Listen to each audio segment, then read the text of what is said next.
안녕하세요. 청취자 여러분께 인사부터 올려봅니다. 저는 곧 결혼을 앞두고 있는 30대 여자입니다. 결혼을 앞둔 시점에 이곳에 찾아와 무슨 사연을 풀어낼지 정말로 궁금하시지 않나요? 제가 들려드릴 이야기는 믿는 도끼에 발등이 찍히고 그 도끼를 뽑아낸 뒤 복수로 치료를 마친 이야기를 해보려고 합니다. 제 이야기 끝까지 아주 스펙터클하고 쉴 틈 없이 신이 나니까 재미나게 들어주시고 저의 결혼까지도 축하해 주시면 정말 감사하겠습니다. 저희 아버지는 항상 가족들에게 신신당부를 하시며 가훈으로 삼고 계신 말이 있었습니다. 바로 남을 도우면서 살아야 한다는 말이었습니다. 남을 도우면 복이 되돌아온다고 아주 굳게 믿고 계신 옛날 사람이었습니다. 무슨 일이 있어도 남을 도와야 한다. 남에게 일어난 일이 곧 내 일이 될 수 있다. 콩 한 쪽도 나눠야 한다. 이걸 입에 달고 살았기에 저와 어머니는 진절머리를 칠 지경이었습니다. 물론 저희 아버지 역시 입으로만 돕는 분은 아니었습니다. 인상이 푸근한 아저씨답게 늘 이쪽 저쪽 분주하게 남들을 도우며 사셨습니다. 우리 아버지께는 뼈아픈 과거가 있는데 그것은 바로 고아원 문 앞에 갓난아기일 때 버려져 평생 부모가 누군지 모르는 상태로 살았다는 것이었습니다. 물론 아주 어린 갓난아기였기에 금방 입양처를 찾게 되어 좋은 가정에서 남부럽지 않게 사랑을 받으면서 자랐다고 하셨습니다. 우리 아버지께서는 그런 가정을 만나게 된 것 역시 큰 복이라며 이렇게 나눔을 받았으니 본인도 나누어야 한다고 생각하셨던 것 같습니다. 하지만 그 행복이 오래 가진 않았다고 했습니다. 아버지께서 결혼을 하자마자 양부모님께서 일찍 사고로 세상을 떠나셨다고 했습니다. 그 뒤에 제가 태어나는 바람에 저는 친조부모님을 단 한 번도 뵙지 못했습니다.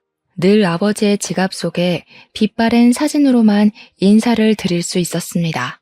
아버지께서는 양 부모님께서 주신 사랑에 늘 감사하며 살았습니다. 양부모님께서는 집안 대대로 물려 내려온다는 선산을 아버지께 상속을 해주셨는데 아버지는 그 선산에 조부모님의 묘자리를 만들어 모시고 있었습니다. 처음에는 서울에서 바쁘게 살다가 제가 태어나고 얼마 지나지 않아서 선산이 있는 고즈넉한 동네로 이사를 오게 되었습니다. 그러니 저에게는 이 조용한 동네가 제 삶의 터전이자 제 전부나 마찬가지였습니다. 저희 아버지께서는 항상 주무시기 직전에 기도를 하시는데 또 양부모님을, 그러니까 저에게는 조부모님을 천국에서 만났으면 좋겠다는 이야기를 하십니다. 남의 핏줄이라고 분명 미울 때도 있었을 텐데 항상 사랑으로 포옹해 주시고 감싸 주심을 감사한다는 이야기도 함께 하십니다. 우리 아버지께서 얼마나 귀한 양부모님을 만나게 된 건지 저로서는 솔직히 가늠이 잘 안 가더라고요. 저도 가끔은 친핏줄인 부모님이랑 치고받고 싸우고 원망할 때가 많았으니까요. 보통 입양 가정에서는 부모가 돌아가시고 난 뒤 벌초를 끊임없이 하고 매일같이 기도를 드리긴 쉽지 않은 일이잖아요. 아버지께는 그 보답을 남에게 베푸는 것으로 하셨고 고아원으로 봉사도 자주 가셨습니다. 아버지와 어머니께서 처음 만나게 된 곳도 고아원이었거든요. 두 분 모두 봉사를 하시다가 알게 된 인연으로 결혼까지 하신 것이었습니다. 그래서 여전히 후원도 많이 하시고 봉사도 다니시고요. 저도 원하진 않았지만 반강제적으로 끌려가 고아원에서 봉사를 하고 있었습니다. 덕분에 학교에서 말하는 봉사 점수를 다 채우고도 넘쳐서 우리 학교 봉사왕상을 받기도 했습니다. 저희 집은 지방 소도시에 위치하고 있었는데 선산이 코앞에 있다 보니까 확실히 시내 느낌이라기보다는 오순도순 마을 사람들이 모여 사는 시골 마을 같았습니다. 외지인이 들어오는 경우는 거의 없었고 아버지께서 양부모님을 가까이서 모시고 싶다는 바람을 가지고 내려오게 된 곳이었습니다. 여기가 얼마나 시골 느낌이 많이 나는 곳이냐면요. 마을에 이장님이 계신다 이 말입니다. 마을 곳곳에 스피커가 달려 있어서 마을 회관에서 이장님이 방송을 하시면 온 마을 전체에 울려 퍼졌습니다. 방송 내용도 아주 사소한 것들이었습니다. 뭐 예를 들면 4-3번지에 사시는 이금숙 할머니 댁에서 송아지를 낳았습니다. 같은 거요. 전원일기에서만 본 것 같은 일들이 여기서는 일상생활이나 다름없었습니다. 제가 타지에 사는 친구들에게 이 이야기를 하면 아주 배꼽을 잡고 웃더라고요. 진짜 그런 방송을 아직도 하냐면서요. 아직도 동네 땅값이 오르지 않아서 그런 건지 밭일을 하시는 분들이 대부분인 동네였습니다. 철이 되면 서로 품앗이를 해주며 노동력을 아끼고 서로 돕고 돕는 그런 마을이었습니다. 우리원 같은 큰 건물은 기대도 할 수 없는 것이었고 동네의 할머니들을 위한 작은 보건소 하나가 운영 중이었습니다. 마트 그런 것도 꼭 큰 시내로 차를 타고 30분 정도 나가야만 있었고요. 동네에 아주 작은 슈퍼 하나는 있었습니다. 아, 그리고 고아원도 하나 있습니다. 동네 성당에서 관리를 하고 있는 고아원이었는데 대부분 수녀님들께서 오갈 곳 없는 아이들을 돌보고 계셨어요. 어울리지 않게 동네에 성당이 하나 있어 동네 사람들의 종교는 대부분 천주교였고 그 성당에 가서 미사를 드렸습니다. 그래서 아버지께서는 가까이에 있는 이웃부터 돌보자는 마음으로 동네 성당에서 운영하는 고아원에 봉사를 나가셨습니다. 물론 돈이 생기는 대로 후원도 아낌없이 하셨습니다. 고아원 아이들을 위한 이불도 기부를 하시고 옷도 기부를 하시고 간식도 기부를 하셨습니다. 마트에 다녀오는 날이면 차 한가득 과자와 빵을 싣고 오셔서 고아원 아이들 하나하나에게 눈을 맞추며 나누어 주셨습니다. 저희 아버지께서 물려받은 땅이 선산을 제외하고 평야도 있었기에 그 땅은 농사를 짓는 분에게 세를 주시고 돈을 받으셨습니다. 집 자체는 여유가 있었기에 봉사를 꾸준히 하시고도 가족들이 먹고 사는 데엔 문제가 없었던 거죠. 아무튼 시골 마을은 조용했고 도란도란했으며 학교가 멀다는 단점을 빼고는 살만한 동네였습니다.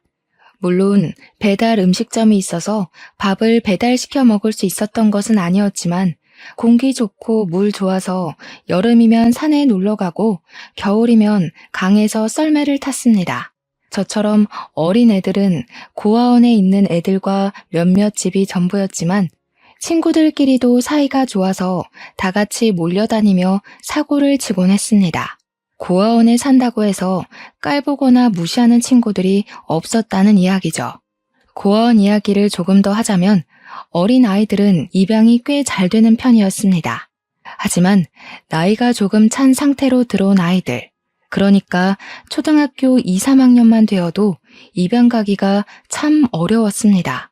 딱 5, 6살까지는 입양이 그럭저럭 되는데 7살 이후부터는 이상하게 입양이 거의 되지 않아서 19살까지 고아원에서 지내는 언니 오빠들도 많았습니다. 제가 잊지 못하는 그 아이를 만나게 된 건 제 나이가 7살이던 어느 날이었습니다. 그 남자아이는 4살의 나이로 고아원에 처음 입소를 하게 되었습니다.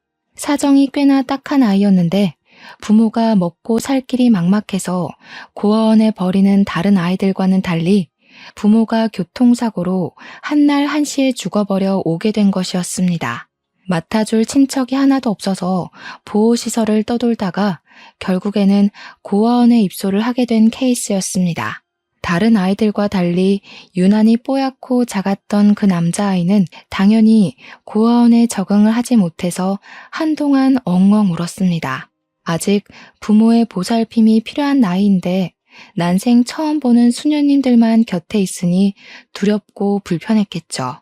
보통은 한 달 이내에 수능을 하거나 적응을 하는 편인데 찬영이는 도통 적응을 하지 못했습니다. 매일같이 우는 소리가 담을 타고 저희 집까지 들려올 정도였으니 고아원에서 함께 생활하는 아이들도 무척이나 지쳤을 겁니다. 저는 주말에 부모님을 따라 고아원에 놀러 가게 되었는데요. 형식상으론 봉사활동을 하러 간 것이었지만 고아원에는 같이 놀 친구들이 잔뜩 있어서 저에게는 놀이터나 다름없었습니다. 찬영이가 구석에서 울고불고 하고 있다가 저에게 슬며시 다가오더니 제 옷에 달린 브로치를 보고 신기해하면서 예쁘다 하더라고요. 매일같이 찬영이의 울음소리를 들었던 저는 인심 쓰듯이 브로치를 떼어서 찬영이에게 주었습니다. 아버지께서 항상 나누면서 살아야 한다고 했으니까 아깝긴 했지만 이거 하나도 찬영이가 눈물을 그친다면 더할 나위 없이 좋을 것 같았거든요. 아깝지 않은 척, 아무렇지 않은 척, 찬영이 손에 브로치를 쥐어주었고 그게 무슨 방아쇠가 된 건지 찬영이는 저만 보면 졸졸 쫓아다니기 시작했습니다. 처음에는 엄마 아빠 하면서 울던 찬영이가 제가 집에 가려고 하자 누나 누나 하면서 울더라고요. 저랑 있을 때는 방싯방싯 잘도 웃던 아이가 제가 집에 간다고 우니 마음이 좀 이상하대요.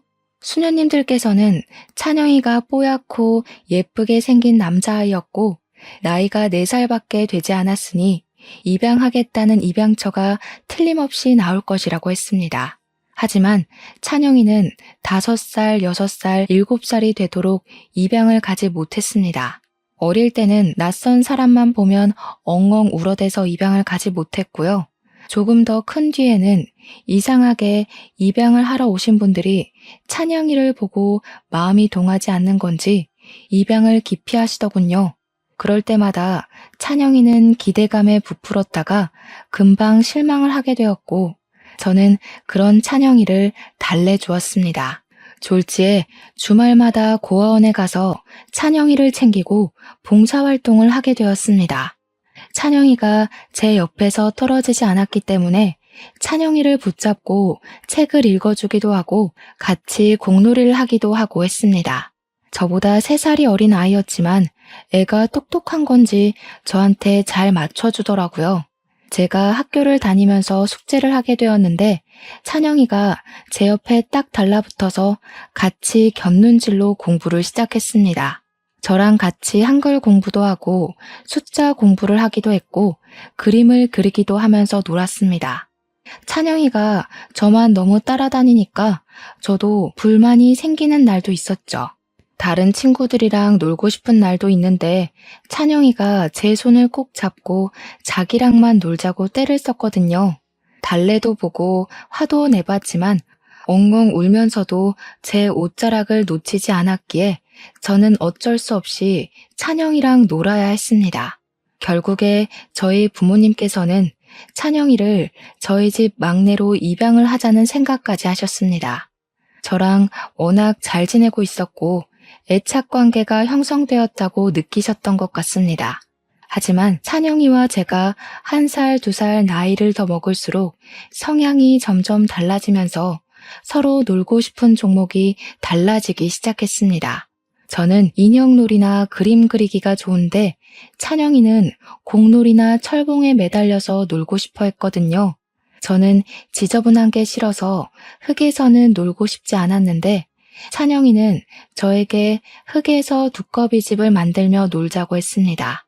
성향이 점점 안 맞기 시작하니까 제가 고아원에 가는 것 자체를 싫어하게 되고 찬영이를 피하게 되었습니다.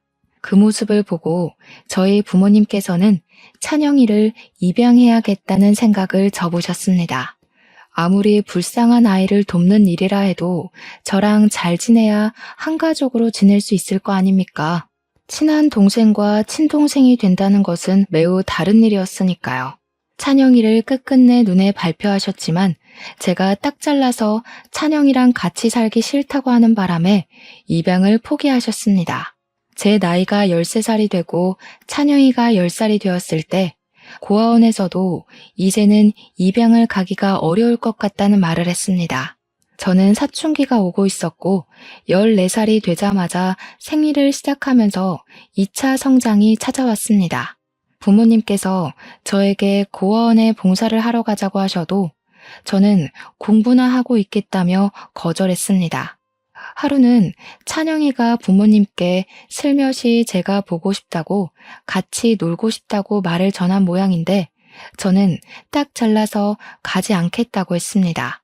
사춘기였으니까 초등학생이라고 해도 남자아이가 들러붙는 게 조금 징그럽기도 하고 저도 소녀 감수성에 푹 빠져 있었거든요. 부모님께서 저에게 간곡하게 부탁을 하셨습니다. 찬영이가 저에게 전해주고 싶은 게 있다고 했다면서 한 번만 가보자고 하시더라고요. 저는 걔가 줘봐야 뭘 주겠냐고 귀찮다고 했지만 결국은 부모님의 손에 이끌려 끌려갔습니다. 그런데 저를 보자마자 한달음에 달려온 찬영이가 저에게 편지를 주면서 누나, 내 마음이야 하는 겁니다. 주변 고아원 친구들이 놀리고 싶어서 난리가 난 것이 보였고 저는 너무 부끄러웠습니다. 그래서 이런 거 필요 없다고, 누나 이제 중학생이라 바쁘다고, 초등학생인 너랑 놀아줄 시간 없다고 모질게 대했습니다. 자꾸 불러내지 말고 너도 네 또래 애들이랑 놀아. 내가 초등학생이랑 놀고 있다고 소문이라도 나면 어떻게 할 거야? 하면서 말이죠. 찬영이는 눈물을 그렁그렁 하면서 저에게 누나, 내 편지 하는데 저는 그걸 뿌리쳤습니다. 편지를 받으면 분명 친구들이 고아원 동생한테 러브레터를 받았다고 놀릴 게 뻔했죠. 편지는 받은 걸로 칠 테니까 네가 알아서 정리해라고 차갑게 대꾸하고는 우는 찬영이는 두고 집으로 돌아왔습니다. 집에 돌아와서 공부를 하고 있는데 부모님께서 잔뜩 화가 나셔서 집으로 돌아오셨습니다. 제 방문을 벌컥 열고는 찬영이한테 그렇게 모질게 해야 했냐고 애를 꼭 울려야 속이 시원하냐면서 저에게 소리를 치시더라고요. 아버지의 화난 모습을 처음 봐서 솔직히 조금 쫄렸습니다. 어머니께서는 저에게 찬영이 다음 주에 미국으로 입양 간다더라 하시며 못된 계집애라고 하셨습니다.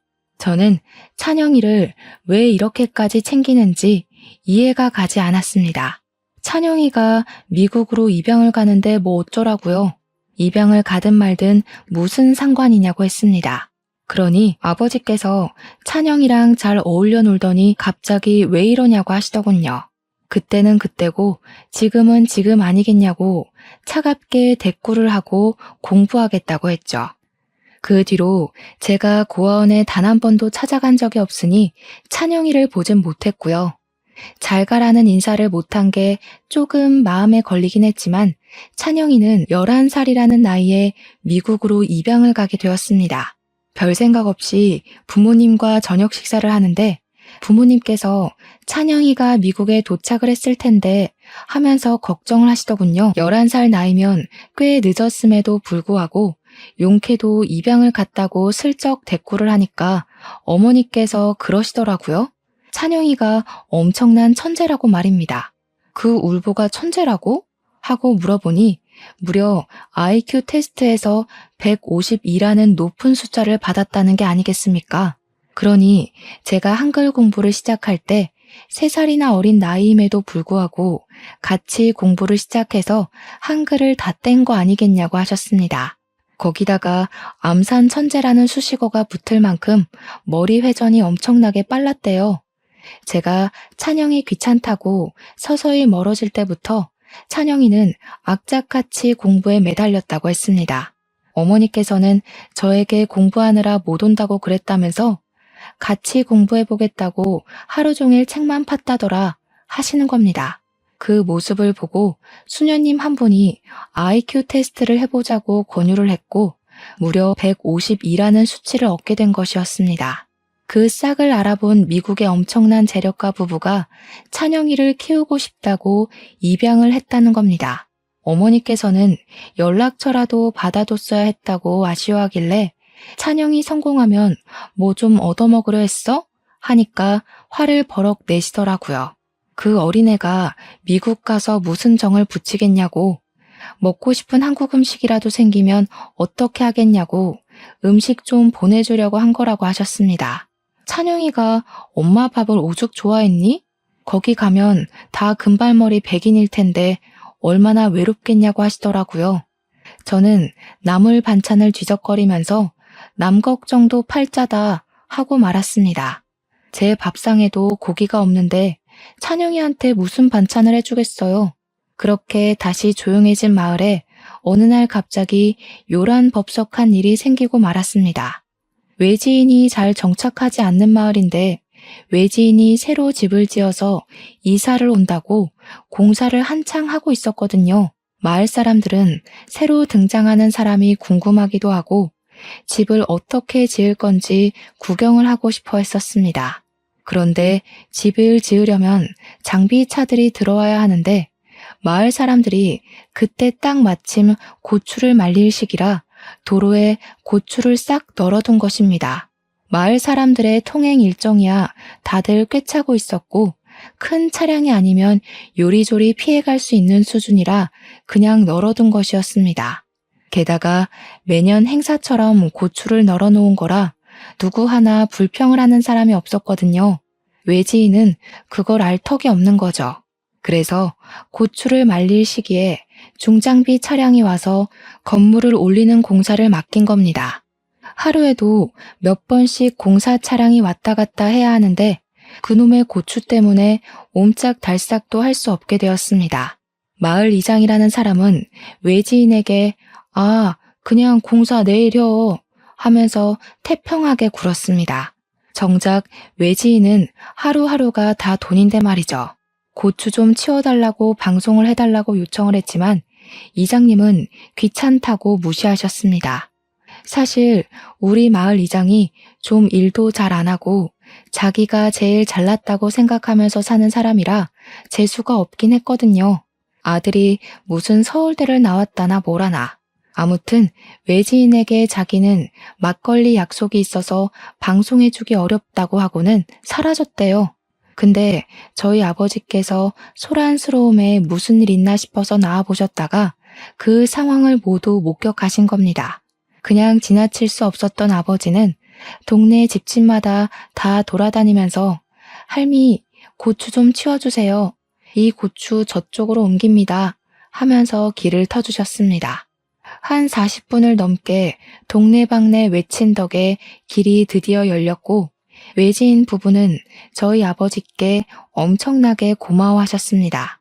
오지랖이 넓은 아버지는 동네 사람들끼리 당연히 돕고 돕는 거라면서 저기 뒤터에 지어질 집 구경이나 나중에 시켜달라고 했습니다. 몇 주 뒤 집을 다 지은 후에 초대를 받았고 집을 궁금해하던 마을 사람들끼리 모여서 외지인 부분의 집 구경도 하고 선물도 줬다고 하더라고요. 아버지께서 워낙 사람을 좋아하시고 오지랖이 넓으신 분이니까 그럴 수 있지 뭐 하고 넘어갔죠. 그뿐만이 아니긴 했습니다. 금순 할머니 댁에서 소가 송아지를 또 낳았는데 이 송아지가 나오는 도중에 뭐가 잘못된 건지 비실비실 하더라고요. 이게 다 얼마짜리 소인데 하면서 발을 동동 구르는 할미를 대신해서 아버지께서 직접 옆 마을 수의사분을 모시고 와 진료를 보게 해드렸고요. 다행히 목에 걸린 찌꺼기들을 뽑아내자 다시 숨이 활기차졌다고 하더라고요. 옆집 철이네 집에 있던 차광막이 무너지자 아버지께서 대신 가서 수리를 해주시기도 했죠. 그거 은근히 돈 많이 드는 작업이라 찢어지거나 무너지면 없는 채로 사는 집들도 꽤 있었습니다. 그 옛날 영화 중에 홍반장이라는 영화 있었잖아요. 딱 그랬습니다. 저희 아버지 성씨가 하필이면 또 홍씨여서 동네 사람들 전부 다 홍반장 홍반장 하며 부르셨습니다. 우리 아버지가 없으면 동네 살림이 돌아가지 않는다고 할 정도로 이리 뛰고 저리 뛰고 봉사를 하셨습니다. 그 꼴을 가장 눈꼴 시리게 봤던 사람이 누구일지 짐작이 가시나요? 바로 마을 이장님이었습니다. 이장님이 해야 할 일을 하지 않아서 아버지께서 대신한 것뿐인데 마을 사람들에게는 마을 이장 자리 차지하고 싶어서 저렇게 가식을 뿌리고 다닌다고 험담을 하신 거죠. 저희 아버지는 순전히 호의로 하신 일이었으나 이걸 감투 쓰고 싶어서 환장한 사람으로 만드는데 기가 막혔습니다. 동네 사람들도 반반씩 파가 갈리기 시작했습니다. 마을 이장이 벌써 몇 년 동안을 마을을 위해 일한 줄 아냐? 당연히 이장이 최고다 하는 이장파. 이장이 하는 게 뭐가 있냐? 하물며 길거리에 있는 쓰레기조차 홍반장이 줍는다 하는 홍반장파. 제일 피가 터졌던 건 마을 이장 선거를 할 때였습니다. 우리 아버지께선 당연히 이장 선거에 나가지 않겠다고 선언을 하셨는데 마을 사람들 중에 반인 홍반장파에서 제발 나가달라고 애걸복걸 하신 거죠. 저녁마다 집에 찾아오셔서는 지금 이장은 너무 하는 게 없다. 홍반장이 나와야지 마을이 좋아진다고 설득을 하셨습니다. 동네 쓰레기 줍고 다닌 이후로 길에 쓰레기 버리는 사람도 없어지지 않았냐? 홍반장만 믿는다 하시면서요. 결국 고민 끝에 등살에 못 이긴 아버지께서 이장 선거에 출마를 하셨고 웃기게도 정말 압도적인 지지를 받아서 저희 아버지께서 이장이 되셨습니다. 이장파 사람들도 앞에서는 이장이 최고다, 의리가 있지 하시면서 뒤로는 저희 아버지를 찍은 것 같더라고요. 아니면 이렇게 압도적인 표 차이로 저희 아버지께서 이장이 될 리가 없었습니다. 그때 제 나이 16살 때 일이었습니다. 아버지께서는 마을 이장이 된 뒤로부터 정말 바쁘게 지내기 시작하셨습니다. 마을 회비부터 관리비를 원래 지정된 은행에다가 납부를 하고 있었거든요. 그런데 알고 보니 이게 전 이장이랑 동네 은행장이랑 모종의 커넥션이 있었던 것이었습니다. 전 이장이 이곳저곳에서 돈을 받아 챙기고 자신의 이득을 우선으로 하며 마을 사람들을 속이고 있었던 것이었습니다. 그걸 알게 된 아버지께서 장부를 낱낱이 공개를 하셨고 전 이장은 마을에서 정말 많은 사람들에게 손가락질을 받게 되었습니다. 오죽 열이 받았으면 술을 먹고 저희 집에 찾아와 깽판을 치는 바람에 경찰을 부르기도 했었습니다. 아무튼 그 이후로 아버지께서는 깨끗하게 매월 1일마다 동네 사람들을 불러다 놓고 회의를 열었습니다. 마을 회비의 사용처를 모조리 공개하고 장부를 따로 관리할 마을 주민 2분을 정하여 운영을 하였습니다. 그리고 마을 회비에서 남는 돈으로 고아원을 후원하자는 의견을 내셨고 마을 사람들의 경조사에도 보태자고 하셨습니다. 마을이 협소하다 보니 자연스럽게 경조사가 생기면 마을 사람들 모두 십시일반하여 돈을 거뒀었거든요. 그 비용을 따로 쓰지 말고 마을 회비에서 사용하자는 의견이었고 모두들 좋아하셨습니다. 마을 수리와 고아원 건물을 수리하는 데에도 비용을 사용하셨습니다. 아버지께서 이장이 된 이후로는 마을이 정말 보기 좋게 깨끗해졌고 사람들끼리의 사이도 훨씬 좋아졌습니다. 아버지께서 2년 동안 마을 이장 일을 하시게 되시면서 전 이장은 마을 사람들에게서 왕따가 되어 외톨이처럼 지내고 있었습니다. 그리고 입양을 간 찬영이는 가끔 국제 우편으로 편지를 보내곤 했는데 어머니께서는 그 편지의 내용을 저에게 보여주지 않으셨습니다. 저는 제 이야기가 없어서 그런가 보다 하고 넘어가긴 했지만 살짝 서운한 마음도 들더라고요. 그래도 제 업보인데 어쩌겠습니까? 제가 매몰차게 보내긴 했으니까요. 아무튼 시간이 흘러서 아버지께서 이장 일을 맡아서 한 지 3년 차가 지났을 무렵 마을에 아주 큰 사건이 터지게 되었습니다. 전 이장이 마을 사람들을 상대로 해서는 안 될 아주 큰 사기를 치게 된 것이었습니다. 까막눈인 마을 어르신들부터 젊은 사람들까지 현혹을 시켜 서류를 조작하여 사기를 친 것이었습니다. 땅을 팔면 큰 돈을 벌 수 있다고 여기가 재개발이 될 것이라고 사람들을 오랜 시간 꼬여낸 것이었습니다. 재개발이 되려면 마을 사람들의 동의가 있어야 하고 땅의 사용처가 정확해야 하며 일단 위임을 해서 하나로 모아야 된다는 말도 안 되는 거짓말을 한 것이었습니다. 그렇게 전 이장의 말에 속아 사람들 대부분이 위임장이라는 서류에 사인을 했고 전 이장은 가짜 서류를 이용해서 땅을 갈취해버린 것이었습니다. 평생을 소유하고 있었던 땅을 하루아침에 모두 전 이장에게 빼앗기게 된 것이었습니다. 정말 악질 중의 악질인 건 글자를 잘 모르는 할머니들의 집터까지 큰 돈으로 불려주겠다면서 가져간 것이었죠. 아무것도 모르는 순진한 시골 사람들이 서류를 제대로 확인하지도 않고 도장을 찍어버렸고요. 문제는 우리 아버지는 속지 않을 게 뻔하니까 우리 어머니께 접근을 해서 며칠 동안 현혹을 시켰던 겁니다. 어머니께서는 마을 사람들 대부분이 동참을 하였으니 믿고 도장을 드린 거죠. 저희 가족은 한순간에 선산을 빼앗기고 말았습니다. 거기다가 평야까지 모두 빼앗겼는데 평야를 농사꾼에게 세를 주고 있지 않았겠습니까? 농사꾼에게 보증금을 돌려주어야 하는 상황까지 오게 된 것이었습니다. 거기다가 계약 기간을 무시하고 명의가 바뀐 탓에 자기들 1년 농사가 망하게 생겼다면서 손해배상 청구까지 들어온 거죠. 한순간에 우리 가족은 돈 한 푼 없는 비렁뱅이 신세가 되었습니다. 그뿐만이 아니라 우리 마을 사람들도 죄다 거지가 되고 집을 빼앗기고 땅을 빼앗겼습니다. 하나같이 우리 아버지를 찾아와서 도와달라고 울고불고 난리를 쳤습니다. 그 사이에 전 이장은 유유히 마을을 떠나 잠적을 해버렸죠. 저희는 풀죽도 얻어먹지 못하는 신세가 되었는데 다행히 그동안 후원을 했던 고아원에서 도움을 주시겠다고 하셨습니다. 모체가 성당이라고 하지 않았습니까?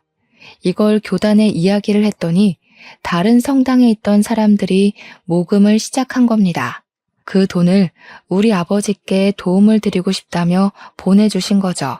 돈이 꽤 되어서 한시름 났다고 생각한 것도 잠시였습니다.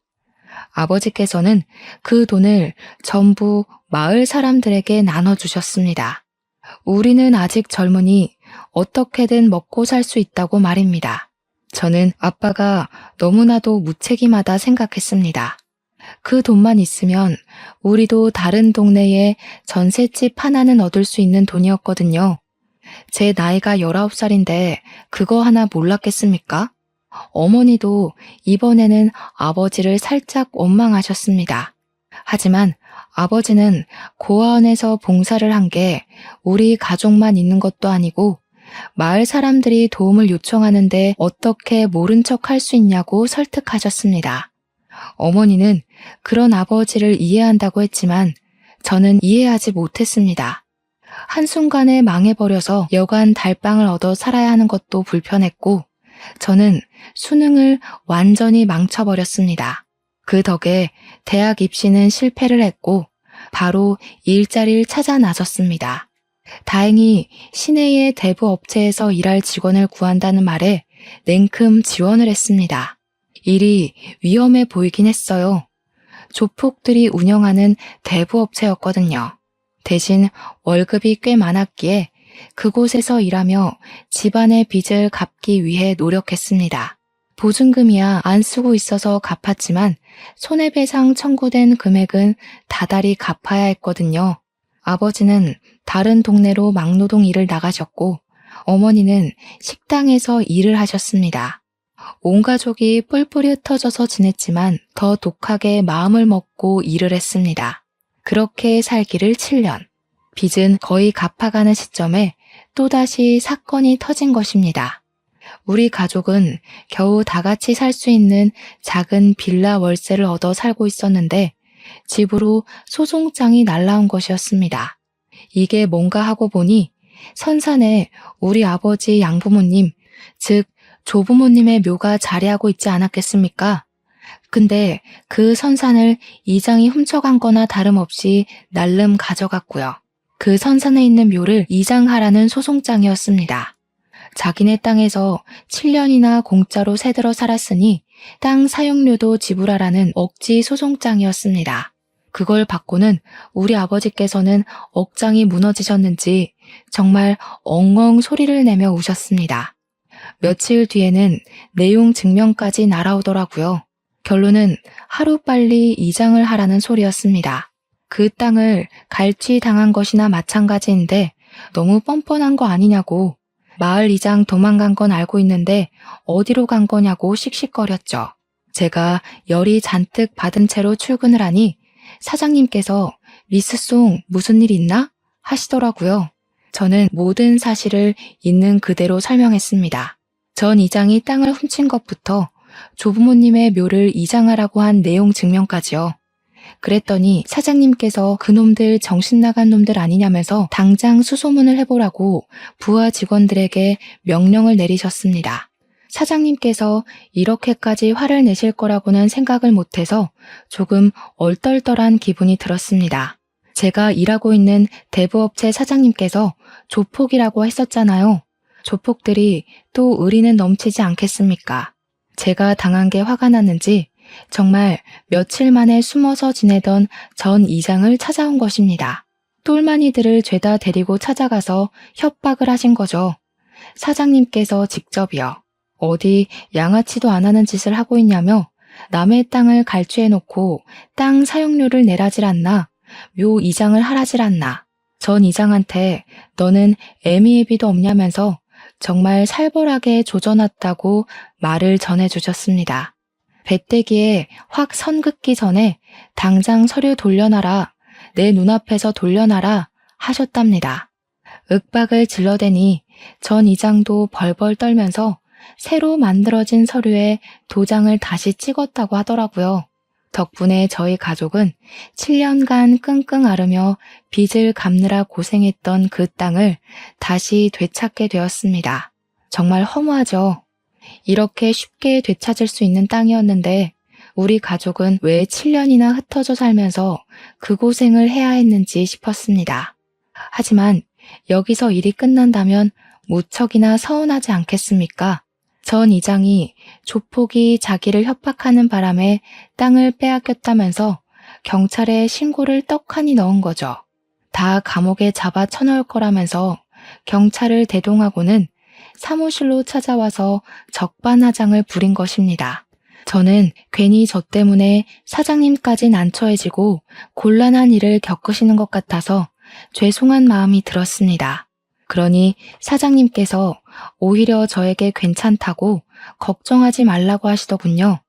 이런 일 한두 번 겪어본 것 아니고 뭐 심각해지면 감방이나 갔다 오면 되지 않겠냐고 하시는데 감방 소리 나오자마자 식겁을 했네요. 제가 놀라서 입을 헉 하고 벌리니 어차피 가봐야 이런 잡다한 일은 징역 1년도 안 산다고 하시더라고요. 아니, 쿨해도 사장님이 너무 쿨하신 것 아닌가 하는 생각이 들었습니다. 제 마음의 찝찝함은 솔직히 계속 남아 있었습니다. 죄송한 마음에 안 되겠다, 이대로 가만히 있으면 의리가 없는 것 아니냐 하는 생각이 들었습니다. 저는 바로 변호사를 알아보기 시작했지만 워낙 많은 사람이 엮인 소송이기도 하고 이해관계가 복잡해서 그런 건지 선뜻 맡아주겠다는 변호사가 없었습니다. 소송비도 정말 비싸게 부르더군요. 저는 점점 무기력해졌습니다. 경찰 조사는 시작이 되었고 변호사를 선임하라는 법원의 연락까지 받게 되었습니다. 일을 어쩌나 발만 동동 구르고 있는데 전 이장은 정말 뻔뻔하게 나오는 겁니다. 자기가 협박을 당해서 어쩔 수 없이 빼앗긴 땅이라고 끝없이 주장을 하더라고요. 마을 사람들은 모두 당했던 전적이 있으니 저희 사장님을 위해서 탄원서를 써주겠다고 전부 나섰습니다. 그러던 와중에 집에 누군가 찾아왔습니다. 우리 집에 손님이 찾아올 리가 없는데 누군가 싶어서 문을 열어보니 글쎄 정말 상상도 못한 인물이 서 있었죠. 바로 미국으로 입양을 간 찬영이가 우리 집을 찾아온 게 아니겠습니까? 저는 처음에 세월이 너무 많이 흘러서 찬영이를 알아보지 못했고 누구세요 하고 묻는데 어머니께서 버선발로 뛰어나와 찬영아 하면서 부르셔서 알았습니다. 제가 너무 놀라서 눈을 꿈뻑거리며 찬영이? 네가 찬영이라고? 하면서 놀람을 숨기지 못하니 저에게 누나 오랜만이네요 하더라고요. 알고 보니 우리 가족이 모두 뿔뿔이 흩어져 있는 동안에도 어머니께서는 찬영이랑 계속 편지를 주고받고 있었다고 하시더라고요. 그게 이 힘든 삶의 유일한 재미이자 탈출구이자 위안이었다고 하셨습니다. 저는 또 반성을 하게 되었죠. 같은 한국에 있는 저라도 자주 연락을 드렸어야 하는 건데 하고요. 근데 분명 찬영이는 미국으로 입양을 갔는데 왜 한국에 와 있나 싶어서 물어보니 그러더군요. 소송을 도와주러 왔다고요. 찬영이가 글쎄 IQ가 152인 천재라고 했었잖아요. 미국에 가서 완전히 고삐가 풀려서 두각을 드러내기 시작한 것이었습니다. 미국으로 치면 중학교, 고등학교를 남들과 달리 아주 일찍 조기 졸업을 했고 대학도 로스쿨에 진학해서 조기 졸업을 했다고 하더군요. 변호사 시험까지 한 번에 떡하니 붙어버린 덕에 어린 나이부터 변호사 일을 시작했다고 했습니다. 굵직한 사건을 여러 개 맡아서 승소를 한 유명한 변호사가 되었다고요. 고작 24살밖에 되지 않은 나이임에도 불구하고요. 당연히 마을 사람들의 반환 소송이며 우리 대부업체 사장님 소송까지 전부 변호를 해주겠다고 했습니다. 찬영이는 미국에서부터 이야기를 전해 듣고 소송 준비를 하면서 한국까지 왔다고 아무 걱정도 하지 마시라고 하더라고요.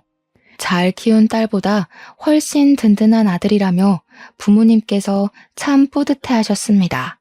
그렇게 찬영이의 도움으로 재판이 시작되고 당연히 자기 땅이라고 우기던 전 이장에게 어떻게 모은 것인지 증거들을 하나하나 제시하면서 그게 이장의 땅이 아니라는 것을 밝혀냈습니다. 오래된 땅 문서들부터 시작해서 원래 소유주가 몇 년 동안 이 땅을 가지고 있었는지까지 조목조목 설명을 하더라고요. 마을 사람들 전부 고소를 했고 사장님을 위한 탄원서까지 한데 모여지니 전 이장에게 제대로 엿을 먹일 수 있었습니다. 땅을 갈취하고 마을 사람들에게 땅값을 송금한 내역이 없으니 부당한 이득을 취득한 게 맞는다는 판결이 나왔습니다. 전 이장은 땅값을 전부 물어주고 이들이 당한 고통을 헤아려 배상까지 전부 하라는 판결을 받고 주저앉아 버리더군요.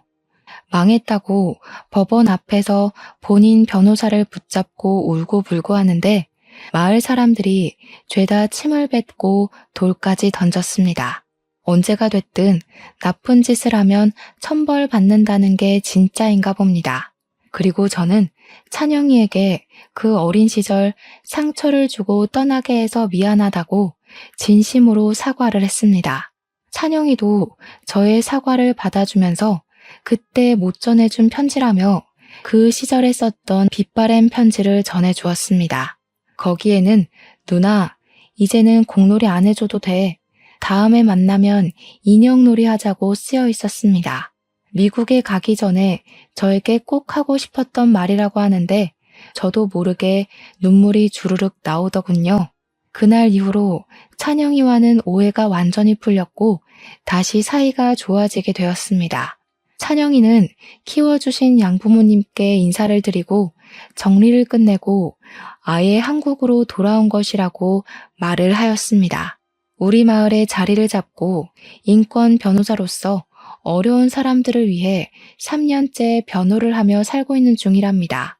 그 사이에 저희 사이도 깊어져서 곧 결혼을 앞두고 있습니다. 처음에 결혼을 하겠다고 하니 부모님께서 찬영이의 손을 잡고 정말 우리 딸이랑 결혼해도 되겠냐고 물어보시더라고요. 혹시 약점을 잡힌 건 아니냐, 이게 꿈인지 생시인지 모르겠다면서 저를 의미심장하게 쳐다보시는데 제가 진짜 딸이 맞는지 순간 의심이 들 정도였습니다. 찬영이는 오래전부터 저를 마음에 품어두고 단 한 번도 잊어본 적 없다면서 저희 부모님께 진심을 담아 이야기를 했습니다. 미국에 가서도 저희 어머니께 편지를 쓰면서 제 이야기를 얼마나 물어보고 싶었는지 꾹꾹 참았다고 하더군요. 왜 참았냐 하니까 번듯한 직장을 가지고 어릴 적 모습과 완전히 달라진 모습으로 제 앞에 나타나고 싶었다고 했습니다. 저는 그 말을 듣고 정말 진심으로 감동을 받았습니다. 그리고 이 사람을 평생 사랑할 수 있겠다는 마음도 들었죠. 절제절명의 순간에 찾아온 찬영이에게 늘 고마워하며 살 것 같습니다. 아무튼 저희 가족을 위해 한달음에 달려와 준 제 예비신랑과 평생 함께 행복할 수 있도록 모두 응원해 주시면 감사하겠습니다.